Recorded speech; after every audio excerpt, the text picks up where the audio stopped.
Togo's President Faure Gnassingbe took an early lead in the first results from Saturday's presidential vote released on Monday. Results from 6 of 42 voting districts showed Gnassingbe with 64%, ahead of 33% for his nearest rival, Jean-Pierre Fabre, the head of the Election Commission said.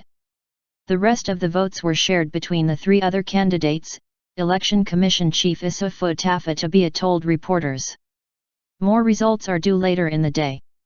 UN Secretary-General Ban Ki-moon praised Saturday's vote and called on the country's political leaders to continue to maintain the peaceful atmosphere of the election process.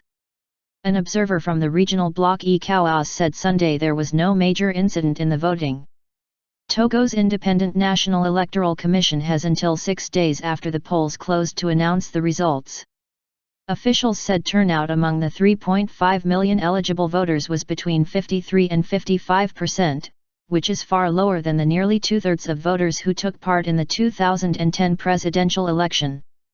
President Gnassingbe is seeking a third 5-year term, which would keep his family in power for nearly 50 years.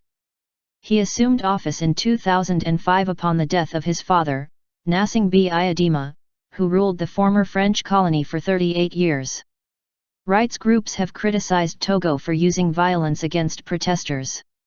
Opposition leader Jean-Pierre Fabre, who also ran for president in the last election, is expected to come in second in the single-round presidential poll. Given Togo's history of post-election violence, hundreds died in clashes after the 2005 vote. Diplomats and observer teams have called on leaders to maintain the peaceful atmosphere.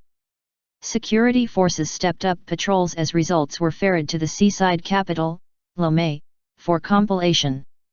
The ballot was delayed by 10 days to allow election experts to clean up the voter rolls, which the opposition said contained numerous errors that might favor the incumbent.